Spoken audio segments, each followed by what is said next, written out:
매일 성경 묵상을 돕는 해설 가이드입니다. 안녕하세요. 묵상 코치입니다. 함께 읽고 나눌 말씀은 사무엘상 17장 24절에서 40절까지 말씀입니다. 이스라엘은 블레셋과 싸우려고 항우를 벌이지만 골리앗의 공포에 짓눌려 도망할 수밖에 없었습니다.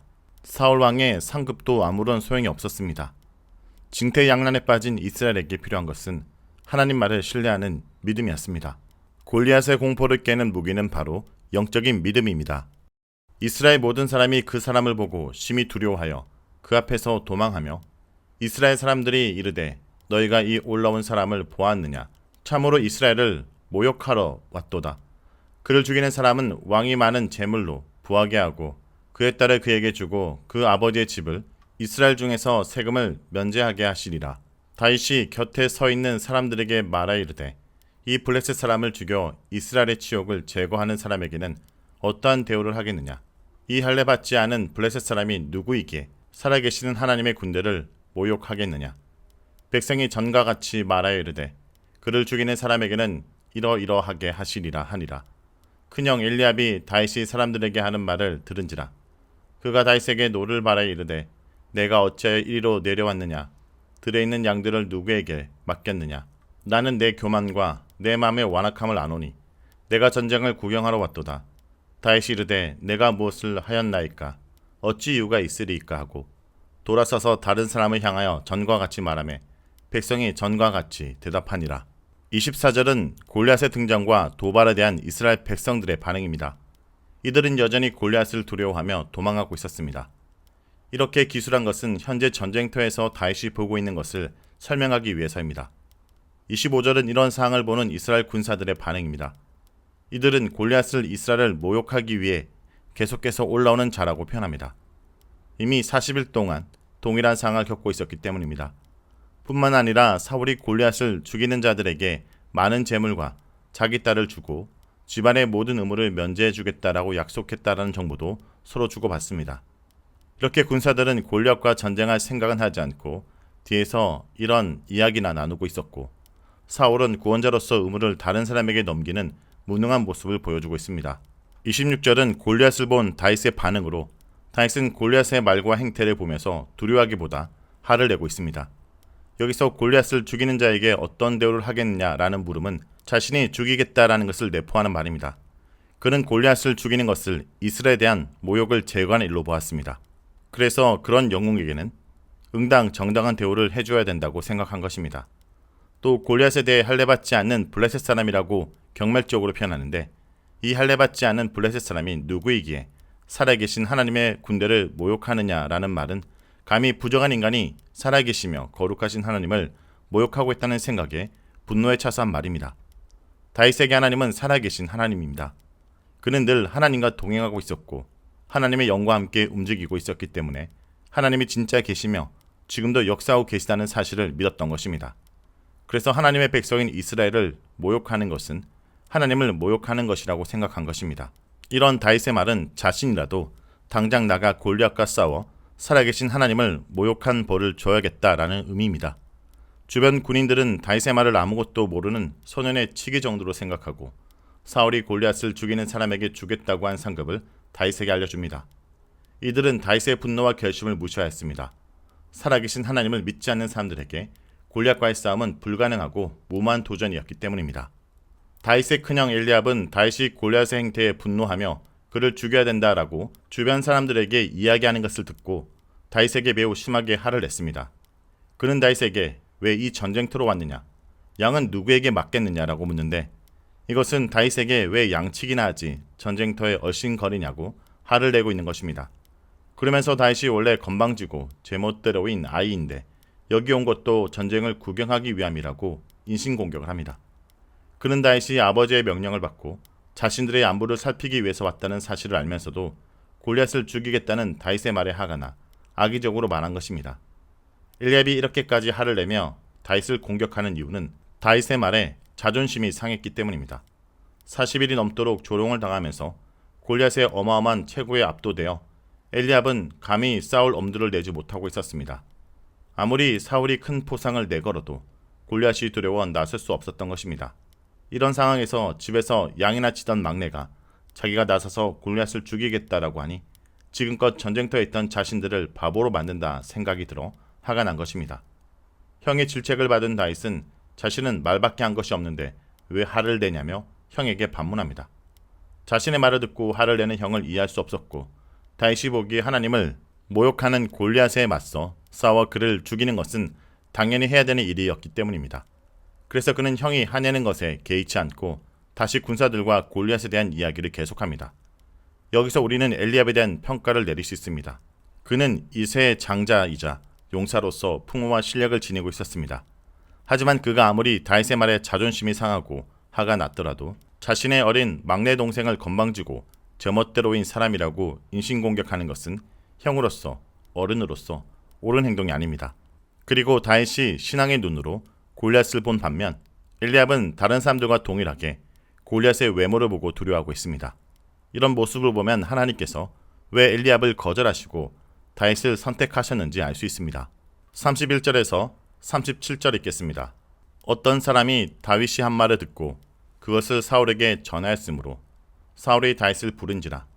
다윗이 사울에게 말하되 그로 말미암아 사람이 낙담하지 말 것이라. 주의 종이 가서 저 블레셋 사람과 싸우리이다 하니 사울이 다윗에게 이르되 내가 가서 저 블레셋 사람과 싸울 수 없으리니 너는 소년이요 그는 어려서부터 용사임이니라.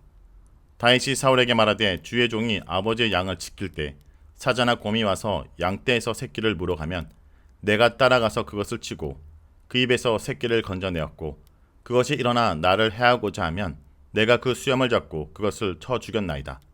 주의 종이 사자와 곰도 쳤은즉 살아계신 하나님의 군대를 모욕한 이 할례받지 않은 블레셋 사람이니까 그가 그 짐승의 하나와 같이 되리이다. 또 다윗이 이르되 여호와께서 나를 사자의 발톱과 곰의 발톱에서 건져냈은즉 나를 이 블레셋 사람의 손에서도 건져내시리이다. 사울이 다윗에게 이르되 가라 여호와께서 너와 함께 계시기를 원하노라. 다윗이 골리앗에 대해 말한 것이 사울의 귀에도 들어갔습니다. 그리고 그 말을 들은 사울은 다윗을 부릅니다. 사울을 만난 다윗은 사울에게 낙심하지 말라라고 위로한 뒤 자신이 가서 블레셋 사람과 싸우겠다고 합니다. 전쟁도 한번 해보지 않는 소년이 전쟁터에 잔뼈가 굵은 왕에게 걱정하지 말라라고 위로하는 모습은 본 이로 하여금 실소를 자아내게 합니다. 아마도 사울도 다윗을 보고 어이가 없었을 것입니다. 누가 골리앗을 죽이겠다 말했다는 소식에 혹시나 하는 기대로 불러왔더니 어린 소년이 나타난 것을 보고 실망했을 것입니다. 사울은 다윗에게 다윗 너는 골리앗과 싸울 수 없다라고 반대합니다. 다윗은 아직 소년이고 골리앗은 어려서부터 용사였기 때문입니다. 아마 골리앗은 타고난 체격 조건 때문에 어린 시절부터 전쟁에 참여하고 이미 다윗만한 나이에는 용사로서 인정을 받았던 것 같습니다. 여기서 다윗을 소년이라 부르는 것은 전쟁 경험이 전혀 없는 상태를 표현한 것입니다. 사울에게서 전투 경험이 없다라는 사실을 지적받은 다윗은 자신이 왕이 생각하는 만큼 싸움의 경험이 없는 것은 아니라고 주장합니다. 그는 자신이 아버지 양을 지킬 때 사자나 곰이 양떼에서 새끼를 물어가면 쫓아가서 곰이나 사자를 쳐서 그 입에서 새끼들을 꺼내왔다고 합니다. 또 자신을 해하려고 일어나서 공격하면 그 턱수염을 잡고 쳐서 죽였다고 말합니다. 사자와 곰과 싸우는 다윗의 모습은 삼손처럼 한 방에 사자와 곰을 쳐서 죽이는 멋진 모습이 아닙니다. 자기보다 덩치가 큰 사자와 곰을 기를 쓰고 쫓아가 뒤에서 한 방 먹이고 정신없는 틈에 새끼를 구하려는 것입니다. 그런데 그새 정신을 차린 짐승이 다윗을 공격하려 달려들면 덩치가 작은 다윗은 짐승의 약점인 수염 같은 곳을 잡고 대롱대롱 매달려 죽을 때까지 때리는 모습을 상상할 수 있습니다. 비록 다윗은 힘이 부족하여 삼손이나 다른 용사들처럼 한 방에 짐승을 때려잡지는 못하지만 아버지의 새끼 양을 위해 목숨을 걸고 싸우던 근성은 누구에게도 뒤지지 않았습니다. 이렇게 자신이 사자나 곰도 때려잡는 경험이 있었기 때문에 하나님의 군대를 모욕하는 골리앗도 그 짐승들처럼 때려잡을 수 있다라고 말합니다.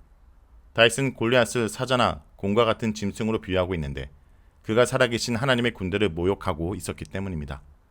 여기서 다윗이 싸우는 모습은 적을 가리지 않습니다. 곰이건 사자건 3m의 거인이건 중요하지 않습니다. 그에게 중요한 것은 자신이 소중하게 생각하는 것을 건드리면 반드시 그것을 지키기 위해 싸운다라는 것입니다. 지금 골리앗은 자신이 소중하게 생각하는 하나님을 모욕하고 있기에 용서할 수 없었고 그래서 싸워야 하는 것입니다. 그가 이렇게 맹목적일 만큼 혹은 무식하게 보일 만큼 용감할 수 있었던 이유는 37절에 나옵니다. 그것은 여호와께서 지금까지 자신을 사자와 곰의 손에서 건져내셨기 때문에 이번에도 여호와께서 블레셋 사람의 손에서 건져내실 것이라는 믿음 때문입니다. 다윗은 곰이나 사자와 싸우면서 자신의 목숨은 하나님께서 지켜주신다는 것을 여러 번 경험했습니다. 그리고 이를 통해 자신이 걱정해야 되는 것은 자신의 목숨이 아니라 자신에게 맡겨진 양떼라는 것을 분명히 알았습니다. 다윗은 비록 양치기였지만 양을 돌보는 일에 최선을 다하면서 그 속에서 하나님을 만나고 하나님의 전쟁 원리를 깨닫게 된 것입니다. 이처럼 우리가 우리의 사명을 잘 감당하기 위해 움직이고 싸울 때 여호와께서는 그런 우리를 지키기 위해 싸우시는 분입니다. 이런 확신을 가지고 말하는 다윗을 더 말리지 못하고 사울은 다윗에게 싸우러 가라고 허락하며 여호와께서 함께 하시기를 축복합니다.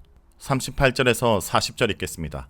이에 사울이 자기 군복을 다윗에게 입히고 노투구를 그의 머리에 씌우고 또 그에게 갑옷을 입히매 다윗이 칼을 군복 위에 차고는 익숙하지 못하므로 시험적으로 걸어보다가 사울에게 말하되 익숙하지 못하니 이것을 입고 가지 못하겠나이다 하고 곧 벗고 손에 막대기를 가지고 시내에서 매끄러운 돌 5을 골라서 자기 목자의 제구 곧 주머니에 넣고 손에 물매를 가지고 블레셋 사람에게로 나아가니라. 사울은 골리앗과 싸우러 나가는 다윗을 걱정하여 자신의 군복과 노투구와 갑옷을 입혀주고 자신의 칼까지도 주었습니다. 사울의 칼은 이스라엘에게 단 2개밖에 없는 철칼 중 하나입니다. 사울이 다윗에게 차례차례 갑옷을 입혀주는 모습은 마치 시종이 전쟁터에 나가는 장군의 옷을 입혀주는 상황을 연상하게 합니다. 하지만 난생 처음 완전 군장을 해본 다윗은 이리저리 걸어보다가 익숙하지 않아서 입고 가지 못하겠다고 전부 벗어버립니다. 그 대신 다윗은 자신에게 익숙한 자신만의 무기인 막대기와 시내 쏘구른 돌 5개를 목자의 가방에 챙기고 물매를 손에 든 채 블레셋 사람 골리앗과 싸우기 위해 나갑니다. 철저히 자신만의 방식으로 골리앗과 싸우기 위해서 나간 것입니다. 일반적으로 전쟁을 하기 위해서는 갑옷을 입고 칼을 쓰는 것이 유용합니다. 그래서 효율적이고 유용한 일방적 방식들이 존재합니다. 하지만 자신의 상황이 남들과 다를 때는 다른 방식으로 일할 수도 있고 그것을 통해서 하나님께서 일하십니다. 완전 군장을 하고 있고 많은 군사도 데리고 있으며 전쟁 경험도 많은 사울과 아무런 군장 없이 맨몸으로 막대기와 돌 5개와 물매를 들고 골리앗과 싸우겠다 나가는 소년 다윗을 비교함으로써 본문은 우리에게 하나님은 우리가 소유한 권력이나 능력으로 하는 것이 아니라 오직 하나님께 대한 믿음으로 일하신다는 것을 알려주고 있습니다. 또한 하나님 한 분만 의지하고 의기양양하게 나가는 소년 다윗의 모습은 사람들의 눈에는 걱정스럽고 어리석게 보이지만 하나님의 눈에는 너무나 사랑스럽게 보였을 것입니다. 자, 여기까지가 사무엘상 17장 24절에서 40절까지 말씀입니다. 오늘 말씀을 통해 우리는 무엇을 묵상하고 적용해야 할까요? 하나님만이 온 세상의 왕이시며 구원의 주이십니다. 세상은 힘과 권력으로 좌우되는 것 같지만 실상은 하나님의 능력으로 좌우됩니다. 힘과 권력을 가진 사람을 두려워하고 있는 사울과 이스라엘 군사 같은 자들이 아니라 힘과 권력을 주시는 하나님을 두려워하는 다윗과 같은 자가 되길 간절히 기도드립니다.